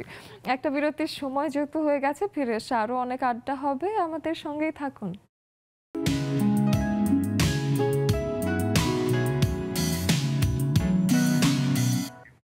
Welcome back once again to Nexus television. Ladies club চলছে, সাথে আছেন আপনারা, আমি তো আছি। আমাদের স্ক্রিনে দেওয়া আছে জুমের আইডি এবং পাসওয়ার্ড, যেটা ফলো করে আপনারা এসে আমাদের সাথে যুক্ত হয়ে গল্প করতে পারেন। আজকের যে বিষয়টা, সমাধানের সহজ পথ, এবং নানান সমাধান খুঁজছি, এবং সাথে সমাধানের সহজ পথ আসলে কিভাবে পাওয়া যায়, সেই বিষয়গুলো নিয়েও আলাপচারিতা হতেই পারে। আপনাদের জীবনের সব থেকে বড় সমাধানের উৎস কোথায়, সেগুলো নিয়ে কথাবার্তা বলতে পারেন। যে যার কথাগুলো যদি আমাদেরকে জানাতে চান, সেক্ষেত্রে অনেকে জুমে আসতে কমফোর্টেবল না হলে ফোনের মাধ্যমে আমাদের সাথে যুক্ত হতে পারেন। 09-666-79-1234, এটা হলো আমাদের নাম্বার, এবং সেখানে এসে আপনারা আমাদের সাথে কথা বলতে পারেন। আমাদের স্ক্রিনে দেখতে পাচ্ছি অনেকেই আছেন। এবং শানু আপু, এখন কি আপনি আনমিউট করতে পারছেন? একটু দেখি। শানু আপু একটু আনমিউট করার চেষ্টা করতে করতে যার কাছে আসতে পারি সেটা হলো রাশিদা আপু হতে পারে। রাশিদা আপু, আপনার কাছে আমি জানতে চাই যে মাঝে মাঝেই তো জীবনে আসলে সমস্যা একটার পর একটা আসতেই থাকে। তো আপনার কি মনে হয় যে অনেকগুলো সমস্যা একসাথে জমে গেছে, তো সেই ক্ষেত্রে অনেকে মনে করেন না আমাকে দিয়ে হবে না, ভেঙে পড়েন, তো তাদের জন্য আসলে কি সলিউশন হতে পারে? রাশিদা আপুর কাছে শুনে। জি, সবাইকে প্রথমে সুপ্রভাত। কানাডা থেকে একটু স্নিগ্ধ শীতল, আমাদের একটু ঠান্ডা পড়ে গেছে। সেজন্যই ঘরে বসতে হচ্ছে। তো খুব ভালো লাগছে। বরাবরই নেক্সাসের অনুষ্ঠানগুলো খুবই ভাল লাগে। অপেক্ষায় থাকি কখন আসবে, কখন দেখব। একেকজনের একেক রকম অভিমত শুনে অনেক কিছু আমাদেরও অভিজ্ঞতা কিন্তু হচ্ছে। যতই যাচ্ছি ততই হচ্ছে।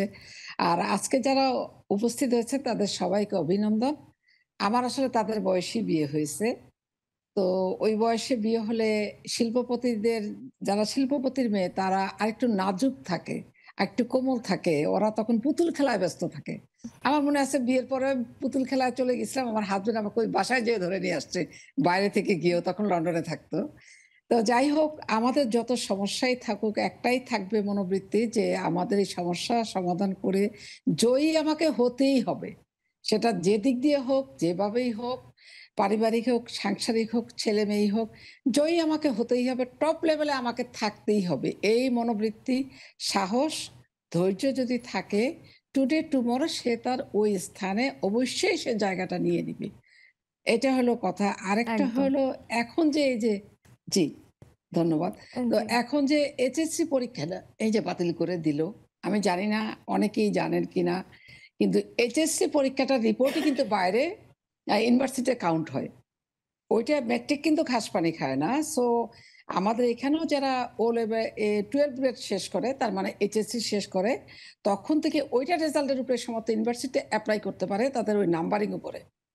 আচ্ছা। কোন সাবজেক্টে সে ইঞ্জিনিয়ারিং, ডাক্তার অথবা অন্য লাইনে যে চান্স পাবে, বড় বড় ইউনিভার্সিটির টপ থেকে একদম ইয়ে পর্যন্ত সে ওইটার উপরে বেসিস করে চান্স পায়।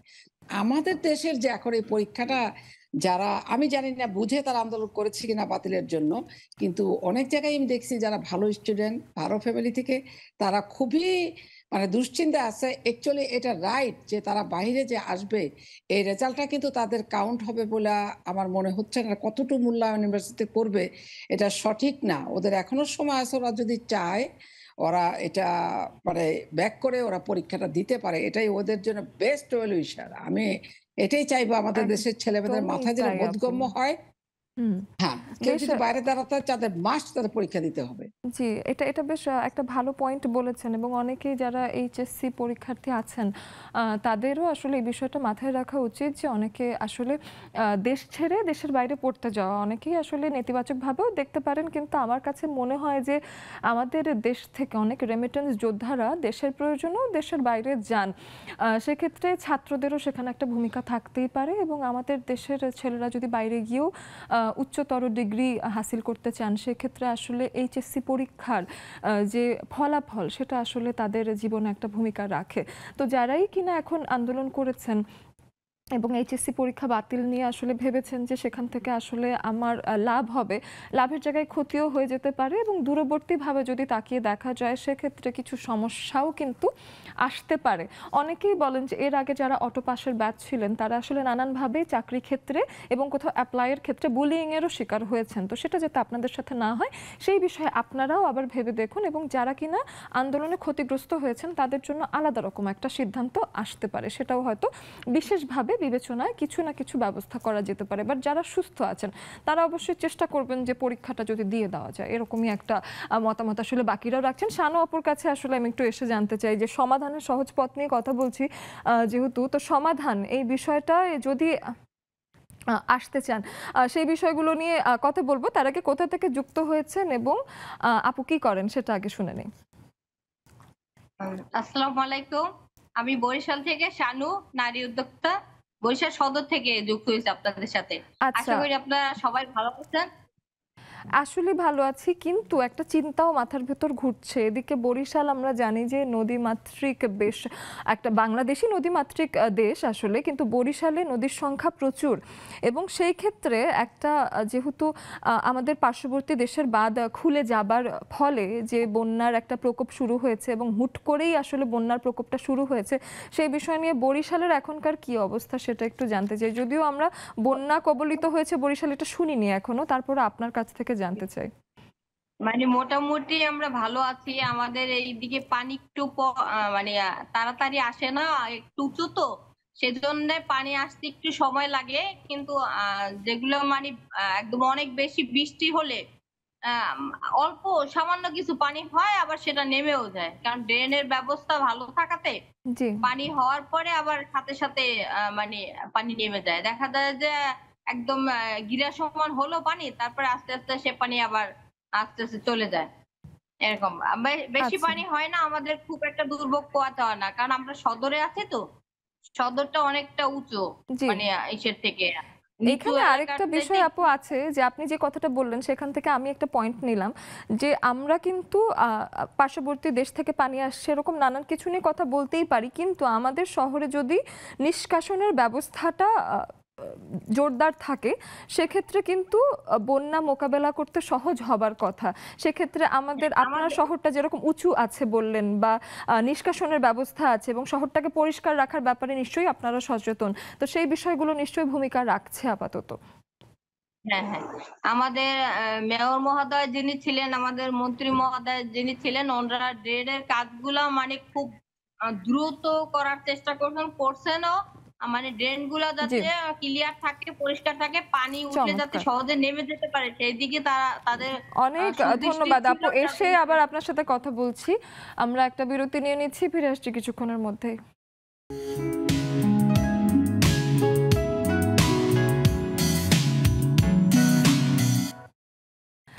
একটা সংবাদেই দেখলাম যে পার্শ্ববর্তী দেশ থেকে যখন বাঁধ খুলে গেছে সেখান থেকে অনেকেই সেটাকে একটা রাজনৈতিক বিষয় মনে করতে পারেন, কিন্তু এমনটা বলা হয়েছে ভারত পররাষ্ট্র মন্ত্রণালয় থেকে যে যেহেতু ত্রিপুরা রাজ্যে ভীষণ বন্যা হচ্ছে সেখান থেকে আসলে যেটা হয়েছে যে পানির প্রবল চাপে বাঁধ খুলে গেছে এবং সেখান থেকেই আসলে আমাদের নানান উপকূলীয় অঞ্চল ফেনী, নোয়াখালী, এদিকে চট্টগ্রামের বিভিন্ন পার্বত্য অঞ্চল, সাথে কুমিল্লা, এই জায়গাগুলোতে কিন্তু পানি বেড়ে যাচ্ছে এবং সেক্ষেত্রে পানির উচ্চতাও অনেক দ্রুততার সাথে বাড়ছে। আমাদের এই জায়গা থেকে আমার মনে হয় যে বৈষম্য বিরোধী ছাত্র আন্দোলন থেকে যারা উপদেষ্টা হয়েছেন তাদের নানান সোর্স থেকে দেখা যাচ্ছে যে তারা বিভিন্নভাবে চেষ্টা করছেন যাতে করে সেখানে প্রচুর স্পিড বোট পাঠানো যায় এবং রেস্কিউয়ের সম্ভাবনা বাড়িয়ে তোলা যায়। এদিকে অনেকে ব্যক্তিগতভাবে বিভিন্ন প্রতিষ্ঠান থেকে নিজস্ব টাকা পয়সা সেখানে ইনভেস্ট করে যেটা করছেন যে তারা অ্যারেঞ্জ করে তারা ত্রাণের সুযোগ করছেন বা রেস্কিউয়ের একটা টিম তৈরি করার চেষ্টা করছেন। আমাদের এরকম একটা পরিস্থিতিতে সবারই কিন্তু নিজ নিজ জায়গা থেকে এগিয়ে আসার একটা সুযোগ রয়েছে এবং মানুষ হিসেবে সেটা আসলে ভীষণ গুরুত্বপূর্ণ এই পর্যায়ে। আমি একটু নাসরিন আপুর কাছে আসবো, যেহেতু বন্যার্তরা আসলে ভীষণ বিপদে আছে, তারা আসলে আমাদেরই দেশের মানুষ এবং এই ঘটনাটা তাদের কাছ থেকে আমাদের পর্যন্ত আসতে আসলে বেশি দিন নাও লাগতে পারে যদি এখনই এই পরিস্থিতি কন্ট্রোল না করা হয়। সেক্ষেত্রে বন্যার্তদের জন্য বা যে উপকূলীয় অঞ্চলগুলো আসলে বন্যার পানিতে প্লাবিত হয়ে গেছে সেখানে আপনার কি মনে হয় যে কি সমাধান আসলে জরুরি ভিত্তিতে পাঠানো উচিত বা করা উচিত? আসলে যে বন্যার্তদের জন্য আমাদের সবার এগিয়ে আসা উচিত। যারা শিল্পপতি আছে তাদের একটু বেশি হেল্পের প্রয়োজন এই সময়টায়। প্রতি বছরই আমাদের হয়তো বন্যার্তদের করে অনেকেই আগে আসে যে আমরা যেই স্থানে আছি আমাদের প্রত্যেকে সেই স্থান থেকেই যতটুকু পারি ততটুকুই আমাদের আগানো উচিত। যেমন বন্যার্তদের জন্য আজকেও আমার মেয়ে দেখলাম যে লাইফ জ্যাকেট যে বলতেছে আম্মু আমার বাসায় লাইফ জ্যাকেট আছে তো দাও, আমার ফ্রেন্ডরা ওরা বন্যার্তদের সাহায্যের জন্য যাবে, ওদের জন্য বের করে দিয়া আমি এই বাসা থেকে বের হইলাম। আচ্ছা, ঠিক আছে। তো আমি বলছি যে যতটুকু প্রয়োজন আমি নিজে যতটুকু পারি আমার দিক থেকে আমি সেটা আমি যদি মনে করি কিছু প্রচেষ্টা করেন, আমি যদি মনে করি আমার বেশি কিছু না, আহামরি যে কিছু করতে হবে তা না, আমার স্থান থেকে আমি যতটুকু পারি আমার ততটুকুই করা প্রয়োজন। ঠিক আছে। তো আমরা প্রত্যেকটা সমাজের যারা মধ্যবিত্ত আছেন, তারপরে উচ্চ পর্যায়ে যারা আছে, এরা সবাই যদি নিজের মন মানসিকতা যদি একটু মানে প্রবল কইরা যদি আগায় আসে যে না যে আমরা এদের পাশে দাঁড়াবো, সেই মনোবল থাকতে হবে সবার এই সময়টার জন্য। ঠিক আছে। তো আমি মনে করি যে তাইলে এইটার মোকাবেলা আমাদের সম্ভব। আসলে তাই। এবং এই পর্যায়ে আমি একটু সীমা আপুর কাছেও আসি। দেখা যায় যে এরকম একটা পর্যায়ে কিছু আমরা যে কোনো বিপদে দুর্যোগে আমাদের যুদ্ধের সময় নানান সময় যেটা হয়েছে যে কিছু গান তৈরি হয়েছে, কিছু কবিতা তৈরি হয়েছে এবং যেগুলো শুনলে আমরা সেই সময়ে গিয়ে একটু শান্তি পাই। মনে হয় যে গান দিয়েও হয়তো একটা সাহায্যের বার্তা দেয়া হচ্ছে। তো সেই ক্ষেত্রে আমি একটু আপনার কাছে যেহেতু একটু গুনগুন করার অভ্যেস আছে সীমাপুর, তার কাছে একটা গান শুনতে পারি কিনা এই পর্যায়ে? এটা ইউজ করতে পারি? জি জি, অবশ্যই অবশ্যই। তাহলে আমি বলতে চাই যে আজকে, অন্তত আজকে এই মুহূর্তে আমাদের বিভেদ ভুলে আমরা যে শুধু মানুষের জন্যই এই কাজটা করতে পারি। যে আমার কাছে যা কিছু আছে, মানে একটা বন্যার্থকে উদ্ধার করার পরে যারা উদ্ধার করতে যাচ্ছেন, আমরা মেয়ে মানুষ, আমাদেরও কিন্তু এখন যাওয়া উচিত যে পারে। যেমন আমি যদি না পারি, আমার একটু সমস্যা আছে, যার সমস্যা নেই সে যদি যেতে পারে তাহলে তাকে উদ্ধার করে আগে হচ্ছে কি যেভাবে সামর্থ্যবান তার সেভাবে কন্ট্রিবিউট করতে হবে। একদম। যেমন আমি একটা বলতে চাই কি, মেয়েদের একটু বেশি প্রবলেম হয় তো ওদের উদ্ধার করে এনে আমাদের ঘরে যা কিছু আছে, মেয়েদের কাপড় চোপড় যেগুলো আমরা ইউজ করি বা করি না, আমাদের মন মানসিকতা ওভাবে থাকে, ওদেরকে আগায় নিয়ে এসে ওদেরকে দিতে হবে। ঠিক আছে। এটাই হচ্ছে আমাদের মানবতা, এটাই হচ্ছে আসলে বিভেদ ভুলে যে আমরা মানুষ, এটাই। তো এই জন্যই আমি একটা মানে খুব জনপ্রিয় গান, জানি না আমার হবে কি না, তবু আমি একটু আমরা চেষ্টা যেহেতু আড্ডা করতেছি। দিচ্ছি ওই গুনগুন করে 2 লাইন শুনি আপনার কাছে। মানুষ মানুষের জন্যে, জীবন জীবনের জন্যে, একটু সহানুভূতি কি মানুষ পেতে পারে না ও বন্ধু, মানুষ মানুষের জন্যে। বাহ! এই পরিস্থিতিতে আসলে এই গানটাই বারবার শুনতে ইচ্ছে করছে এবং আসলেই তো তাই। মানুষ মানুষের জন্য যদি এগিয়ে না আসে এই পরিস্থিতির মোকাবেলা করা একেবারেই সম্ভব হয়ে উঠবে না। আমরা একটু মিষ্টি আপুর কাছে আসি। মিষ্টি আপু, এদিকে আমরা যেহেতু বন্যা নিয়েই কথা বলছি, সেই ক্ষেত্রে আমাদের আরো কিছু বেসিক দিকে যদি নজর দেই যে এই প্রবলেমের শুরুটা কোথায়? এই যে সমস্যাটা, বন্যা হলেই আমাদের দেশ প্লাবিত হয়ে যায়, শহরেরও নানান আনাচে কানাচে পানি উঠে যায়। তো আসলে প্রবলেমটা কোথা থেকে শুরু হচ্ছে বলে আপনার মনে হয়, সেটা একটু শুনে। ধন্যবাদ আপুকে। মেঘলা দিনের সবাইকে শুভেচ্ছা, শুভ সন্ধ্যা। কোশ্চেনটা খুব কঠিন কোশ্চেনই আমাকে করলেন আপু। এটার মানে এত প্রবলেমের কোথায় মানে ফার্স্ট ইস্যু, আসলে প্রথম হচ্ছে আমাদের একটা প্ল্যান করা দরকার। আমরা অতীতে যা ভুল ভ্রান্তি করেছি, আমার মনে হয় সেইগুলোকে আমরা সলিউশনের পথে যে পজিটিভ, আমাদের কোথায় প্রবলেম সেটা সবাই মিলে বের করে সবার একতাবদ্ধ হওয়া দরকার। এখন সময় এসেছে সবাই মিলে হাতে হাত রেখে কাজ করা। একেবারে। এবং আমি জানি আপনি একজন কৃষিবিদ, তো সেই ক্ষেত্রে আপনাকে কঠিন প্রশ্নটা করারই প্রশ্নটা হলো যে কৃষি কাজ করতে গেলে দেশীয় নানান পরিস্থিতি কিন্তু খতিয়ে দেখার একটা সুযোগ আছে। আপনি যখন ফিল্ডে কাজ করতে গেছেন, এই বিষয়টা রিসার্চ করেছেন, কিছু প্রবলেম নিশ্চয়ই আপনি দেখেছেন যে এই যে সমস্যাটা এখানে, এই জন্য আমরা আটকে যাচ্ছি বারবার। যেমন আমাদের এগ্রিকালচার, আমি যদি এগ্রিকালচারের দিক থেকে বলি, এখানে অনেক স্পেশালিস্ট আছে, অনেক সায়েন্টিস্ট আছে।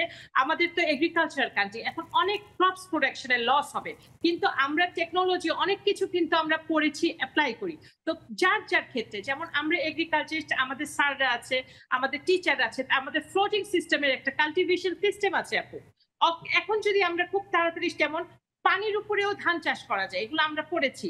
টেকনোলজি তো অনেক ডেভেলপ, তাহলে আমরা যদি ওগুলো করতে হলে আবার অনেক ম্যানেজমেন্টের দরকার আপু, অনেক মানে এসেনশিয়াল এলিমেন্টস দরকার। ওগুলো যদি গভর্নমেন্ট আমাদেরকে সহায়তা করে, তাহলে হয়তো আমাদের সামনের যেই লিমিটেশন গুলো আছে অনেকগুলো কেটে যাবে। কৃষি ক্ষেত্রে, খাদ্য ক্ষেত্রে ঘাটতি হবে না।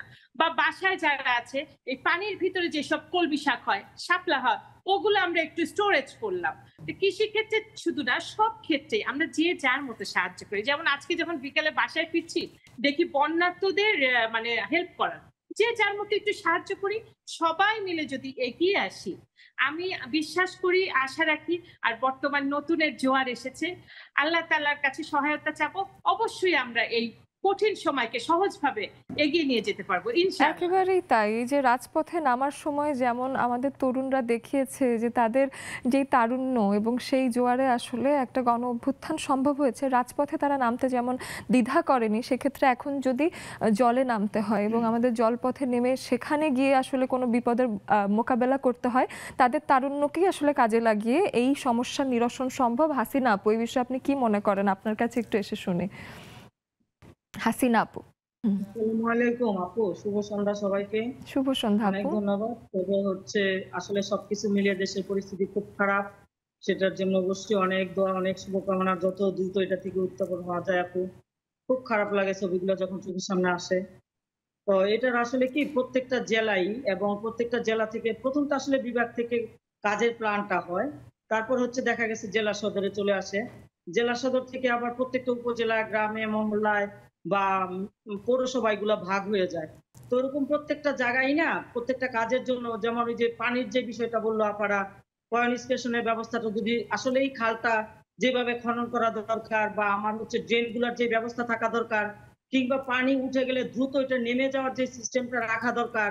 যেন আমার একটা পাড়া, মনে করো ওইখানে প্রায় 200 পরিবার আছে, তো 200 পরিবারের যে কোনো অবশ্যই একটা না একটা ড্রেনের ব্যবস্থা আছে, যে আমার বাড়ির পাশে কোনো খাল থাকলে, নদী থাকলে, যেন আমি কোনোভাবে পানিটা বেড়ে গেলে, জোয়ার চলে আসলে বা বন্যা হলে ওইটা আবার দ্রুত গতিতে আমি পানিটা ছেড়ে দিতে পারি, আমার পাড়ার পানিটা যেন নেমে যায়। তো এই যে ব্যবস্থাগুলো, এগুলোর প্ল্যানটা যদি ভালোভাবে সুন্দরভাবে থাকে, এলাকার দায়িত্বে আসলে যারা থাকে তারা যদি নিজের দায়িত্ব নিয়ে এবং আমি বলবো শুধু ওদের দায়িত্ব থাকে না, ওখানে কিন্তু আমাদেরও কিছু দায়িত্ব থাকে ওই মানুষগুলোকে সহযোগিতা করার। তো সবাই মিলে যদি ওইভাবে অ্যাক্টিভ থেকে ওই কাজগুলো ঠিকঠাক মতো করে না যার যার জায়গা থেকে, তাহলে অবশ্যই ওটা অনেক সুন্দরভাবে সহজ হয়, কাজগুলোও সহজ হয়ে যায়, সমাধানটাও অনেক সহজভাবে হয় আপু। অনেক ধন্যবাদ আপু। নাহিদা নেলি আপুর কাছে আসি, এবং সমাধানের সহজ পথ এটা আজকের বিষয়। তো সেক্ষেত্রে যে কোনো সমস্যা আসলে সমস্যা নিরসনে আপনার কি মনে হয় যে মনের সাহায্য নেওয়া উচিত নাকি মস্তিষ্ক দিয়ে বেশি ভাবা উচিত? সালাম আলাইকুম, শুভ সন্ধ্যা সবাইকে। আজকে বিষয়টা আসলে খুব গুরুত্বপূর্ণ, সমস্যার সমাধান করার ব্যাপারে। আসলে কোনো সমস্যা যদি আসে, আমার মনে হয় কি যে হ্যাঁ, নিজের মন থেকে বা মস্তিষ্ক থেকে যদি সমস্যাটার সমাধান করার চেষ্টা করা যায়, সবাই সম্মিলিত হবে, তাহলে কিন্তু সমাধান দেওয়া খুব সহজেই হয়ে যায়। তবে মনকেও এটা কাজে লাগাতে হবে, মস্তিষ্ক দিয়েও ভাবতে হবে। শক্ত হাতে এবং ধৈর্য ধরে সম্মিলিতভাবেই করতে হবে। হয়তো তাহলে সবাইকে এগিয়ে আসতে হবে, একা তো কোনো সমস্যার সমাধান সম্ভব নয়। তাহলে সবাইকে মিলেই যদি সহযোগিতা নিয়ে করতে হবে, তাহলে হয়তো অনেক কঠিন সমস্যার কিন্তু সমাধান হয়ে যায়। অনেক ধন্যবাদ আপু, অনেক ধন্যবাদ। ওবায়দা আপু আছেন, মরিয়ম আপু আছেন, ইভ, ফারহানা, নার্গিস আপু আছেন, তাদের সাথেও কথা হবে। আরেকটা বিরতির সময় তো হয়ে গেল, ফিরে এসে আরো অনেক গল্প করবার চেষ্টা করব। ফিরে আসছি কিছুক্ষণের মধ্যে।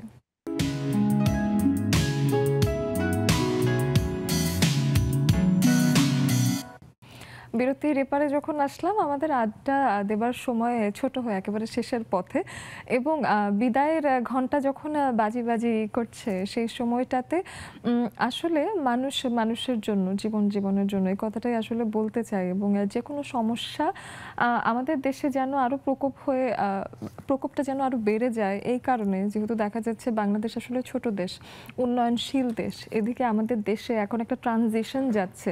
দেশকে নতুন করে সংস্কারের যে সময়টা, সেটা খুবই সেন্সিটিভ, খুব স্পর্শকাতর হয়ে থাকে। সেই সময়ে আরেকটা বন্যার যে ধাক্কা আমাদের পেতে হলো, এবং কোনো রকম ওয়ার্নিং ছাড়াই মাঝরাতে যেটা হলো যে মধ্যরাতে বাঁধ খুলে পানি দিয়ে প্লাবিত হয়ে গেল উপকূলীয় এলাকাগুলো, সেটার ধাক্কাটা আসলে বাংলাদেশের মতো দেশের নেবার আসলে এখন সেই সামর্থ্য ছিল না। তো সেই পর্যায়ে এসে আপনাদের সবাইকেই এগিয়ে আসতে হবে, সেটা আমার পক্ষ থেকেও আপনাদের প্রতি মেসেজ। এবং যে যার জায়গা থেকে ছোট ছোট সাহায্য যদি করতে পারেন, সেই সাহায্যটা যাতে আসে।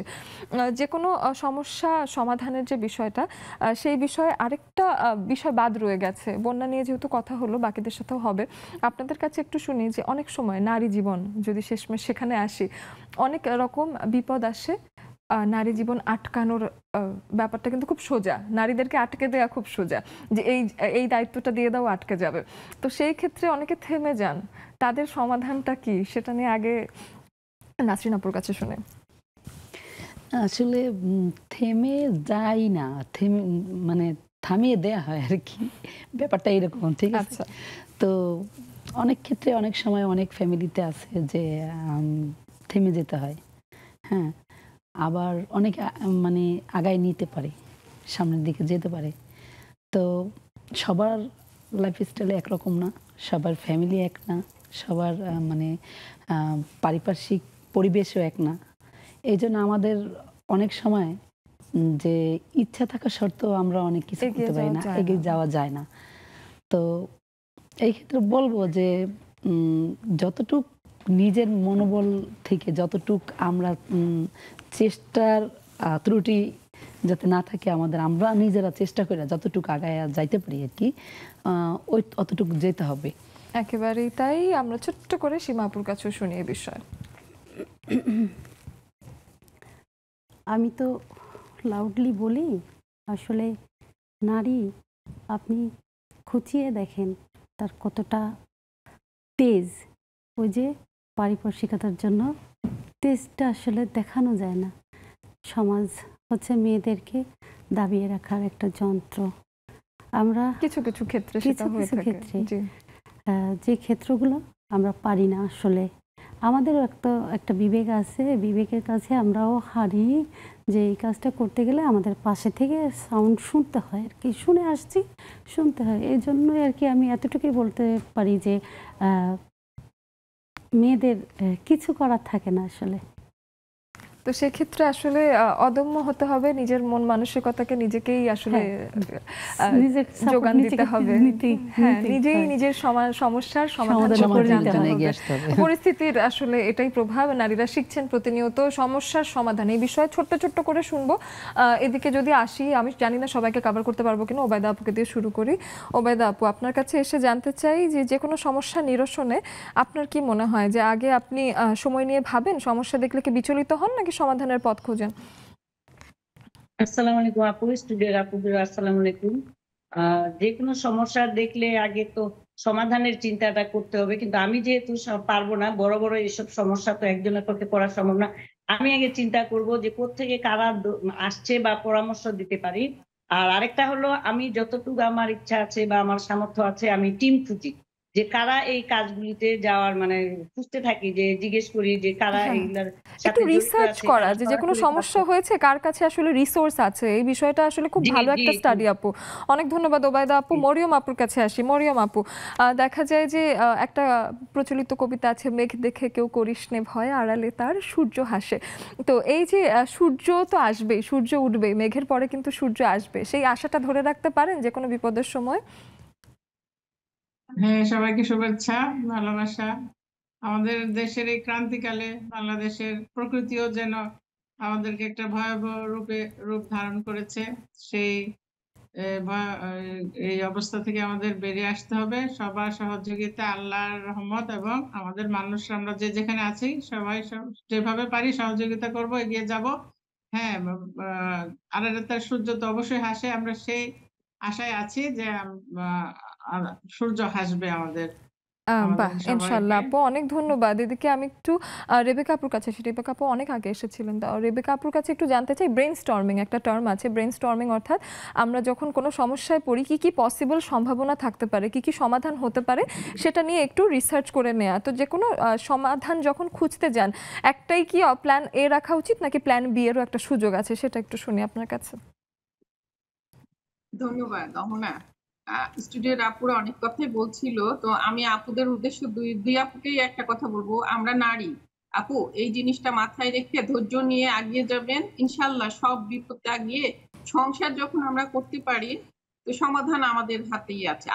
আল্লাহকে চাইবেন, ডাকবেন, আর সমস্যার সমাধান মেয়েরা অনেক কিছু বুদ্ধি দিয়ে করতে পারে। এই দুইটা ওই আপুকে আমি বললাম। আমি জানি না আপুরা, সরি যদি ভুল কিছু বলে থাকি, আপুদের কথাগুলো শুনে। আর এখন যে আমাদের পরিস্থিতি বন্যা কবলিত মানুষদের জন্য, তাদের জন্য বলবো তারা যাতে আল্লাহ তাদেরকে সহায় হন।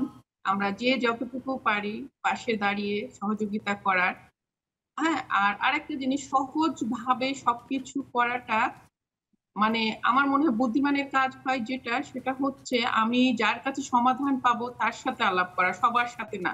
সমস্যা জীবনে আসবেই, সেই সমস্যাগুলোকে সমাধান করার জন্য আমি নিজে প্রথমে চিন্তা করব, আর বড় বড় চিন্তাগুলো সব সময় ধীর স্থির ভাবে নেয়ার জন্য সবাইকে বলবো। ধন্যবাদ। একেবারে, অনেক ধন্যবাদ রেবেকা আপু। এদিকে আজকে সমস্যা সমাধানের সহজ পথগুলোই খুঁজছি। ইভ, ফারহানা, নার্গিস আপুর কাছে শুনি যে সমাধান আসলে কিভাবে আসে বলে আপনার মনে হয়, একটু আনমিউট করে আমাকে জানাবেন। আসসালামু আলাইকুম রহমতুল্লাহ বারাকাতু। 10 মিলে করি কাজ, হারি জিতে নাহি লাজ। এখানে আমাদের এটা যদি আমি চিন্তা করি, তাহলে কোনো লাজ শরম গুলো বাদ দিয়ে আমাকে কি পরিস্থিতি, এখন কি করতে হবে, কি করাটা উচিত, সবকিছু সবাইকে নিয়ে ঝাঁপায় পড়তে হবে, সবাইকে নিয়ে ওই কাজটাতে নিয়োজিত হতে হবে। যদি সমাধান আমার বাসার হয়, তাহলে অবশ্যই প্রথমে আমাকে নিজে করতে হবে যে আমার বাসায় আমি যে কয়টা 2জন 4জন মেম্বার আছি, আমরা কিভাবে এটাকে ট্যাকেল দিব। ঠিক তেমনি বাইরেটা হলে তো 10 মিলে করি কাজে সবার কাছে সহযোগিতায় যেতে হবে, আর সুন্দরভাবে অবশ্যই ধীর স্থির ভাবে এটার মোকাবেলা করতে হবে। হইচই করলাম, গ্যাঞ্জাম করলাম, বাধা করলাম, ওইভাবে দেখা যাচ্ছে হই হই রই হবে, কিন্তু কোনো ওই কাজটা শেষ হবে না। আমাদের যে বাসার রোডটা, আলুর উপর বাসাটা আমার, তা ওই সব পানি এসে আমার বাসায় থেকে হয়ে যে তারপরে ড্রেনটা বর্ডের ওইখানে যায়, কিন্তু এই যে উপর থেকে বাড়িটা এসে স্লবটা নিচে ঢালু দিতে আসতেছে, সমস্ত পলিথিন বলেন, এই গাছের ডালপালা বলেন, পাতা টাতা বলেন, সমস্ত কিছু জমা হয়। জমা হতে হতে ওই যে জায়গাটা এসে ঢালটা আসলে ড্রেনের মধ্যে পানিগুলো যাবে, ওইখানে সব আটকে গেল, আর এদিকে পুরা রাস্তা পুরা বলতে পারে নৌকা চলবে এই অবস্থায় হয়ে যায় গেল। তখন দেখা গেল ওই যে আমি আমার বা আমার কাউকে দিয়ে একটুখানি ওই জায়গাটা খোঁচাই দিলাম, বললাম যে না এটা এটা এভাবে করো এভাবে করো, একটু নাড়াটা নিজেদের এলাকার কাজগুলো নিজ দায়িত্বে নিজেরই একটু দেখে শুনে খেয়াল রাখা, এই বিষয়টা বের হয়ে যায়। এটাই আর কি 10 মিনিট কোরিয়াসটা লজ্জা একেবারেই তাই। এবং একটা দেশের আসলে উন্নয়ন কখনোই হয় না যে রাষ্ট্রের দায়িত্বে যারা আছেন বা সরকারের জায়গা থেকে শুধুমাত্র কিছু মানুষের অভ্যন্তরে যদি থাকি সেক্ষেত্রে আসলে উন্নয়ন সম্ভব নয়। সেক্ষেত্রে যদি শুধুমাত্র ঢাকা সিটি কর্পোরেশনের দিকে তাকিয়ে থাকি যে ওনারা পরিষ্কার করে দেবেন তবে আমাদের দেশ পরিষ্কার হবে, সেটা না করে নিজ নিজ জায়গা থেকে নিজের ঘরের চারপাশটা যদি একটু পরিষ্কার রাখার সুযোগ থাকে সেটাও কিন্তু বন্যা নিরসন করতে, এই সমস্যা নিরসন করতে অনেক কাজে লাগতে পারে। দুজনের সাথেই আসলে বেশ একটা সুন্দর আলাপ হলো, দুজনকেই অনেক অনেক ধন্যবাদ। আপনাকে অনেক ধন্যবাদ। বন্ধুরা আপনারা ছিলেন এই আয়োজনে আমাদের সাথে। আমরা সমস্যা নিয়ে কথা বললাম, সমাধান নিয়ে কথা বললাম। সমাধান তখনই আসলে লং রানে আসলে ভালোভাবে স্থাপন হবে যখন আসলে আমরা প্রত্যেকে নিজ নিজ জায়গা থেকে নিজের দায়িত্বটুকু পালন করব, প্রত্যেকেই সচেতন হই এবং বন্যার্তদের পাশে দাঁড়াই, সেই প্রত্যাশায় আজকের মতো বিদায় নিচ্ছে।